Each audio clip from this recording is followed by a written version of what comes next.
بسم اللہ الرحمن الرحیم۔ روزے کے متعلق ایک مسئلہ یہ ہے کہ اگر کوئی شخص روزے کی حالت میں کان کے اندر دوا ڈالے تو اس سے روزہ ٹوٹ جاتا ہے۔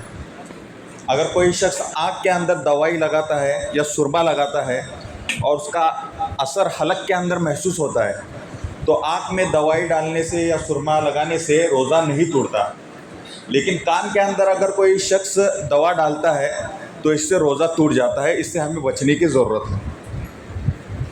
دوسرا ایک مسئلہ روزے کے متعلق یہ ہے کہ بعض دفعہ سحری کھا کر سونے کے بعد جب نیند سے بیدار ہوتے ہیں، اٹھ جاتے ہیں، تو سینے پر بوجھ محسوس ہوتا ہے اور الٹی کی سی کیفیت ہوتی ہے، اور بعض دفعہ کھٹی ڈکاریں آتی ہے جس کو ہم اپنی زبان میں کہتے ہیں گڑنی آنا۔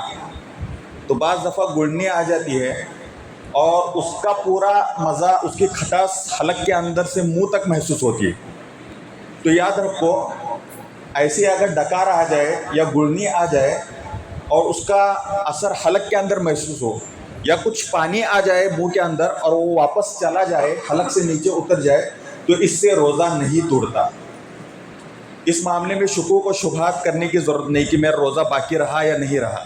تو گڑنی وغیرہ یا ڈکار وغیرہ آ جائے اور اس کے ذریعے سے کچھ اناج کا حصہ بھی آ جائے ہمارے منہ کے اندر اور ہم اس کو نگل بھی لیں تو اس سے روزہ نہیں ٹوٹتا۔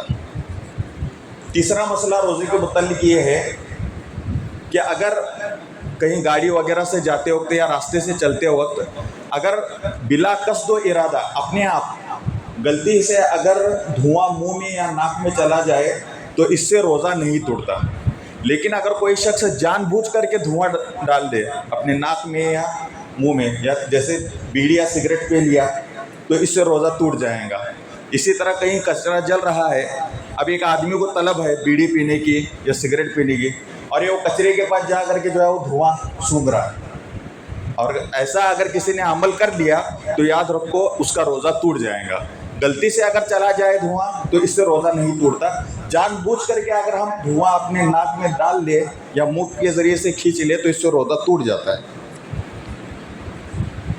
روزے کے متعلق ایک چوتھا مسئلہ یہ ہے کہ بعض دفعہ جو ہے کوئی شخص بیمار ہوتا ہے، اس کو اپنا خون ٹیسٹ، بلڈ ٹیسٹ کرانے کی ضرورت ہوتی ہے، تو بلڈ ٹیسٹ کے لیے اگر خون نکالا جائے انجیکشن کے وغیرہ ذریعے تو اس سے بھی روزہ نہیں ٹوٹتا۔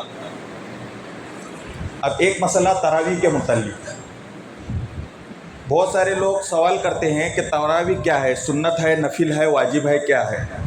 تو اس کے متعلق ایک بات ہمیں یاد رکھنے کی ضرورت ہے کہ تراویح پڑھنا یہ سنت مؤکدہ ہے جو کہ واجب کے درجے میں ہے، اور اس کی دو سنتیں ہیں۔ ایک ہے 20 رکعت تراویح پورا مہینہ پڑھنا، اور دوسری سنت ہے کم از کم پورے مہینے کے اندر ایک قرآن شریف مکمل تراویح میں سننا۔ تو یہ دو سنتیں ہیں۔ اب ہمارا ایک معمول کیا بنا ہوا ہے کہ عموماً ایک سنت پر ہماری عمل ہو رہا ہے لیکن دوسری سنت پر عمل نہیں ہو رہا۔ وہ کیا کہ ہم آ رہے ہیں 20 رکعت تراویح تو پڑھ رہے ہیں، لیکن کچھ رکعت ہونے کے بعد ہم کیا کرتے ہیں کہ امام صاحب رکعت باندھ کر کے اپنا تلاوت شروع کر دیتے ہیں اور ہم لوگ پیچھے بیٹھ جاتے ہیں۔ تو جس کی وجہ سے کیا ہوتا ہے کہ نماز کی حالت میں قرآن شریف کا سننا ہمارا نہیں ہو رہا، جس کی وجہ سے ہماری ایک سنت چھوٹ رہی ہے، اور یہ بڑی محرومی کا سبب ہے۔ اس سے ہمیں بچنا چاہیے۔ مکمل قرآن شریف کا تراویح کی رکعت باندھ کر کے سننا یہ سنت ہے۔ اللہ تعالی ہم تمام کو ان مسائل پر عمل کرنے کی توفیق عطا فرمائے۔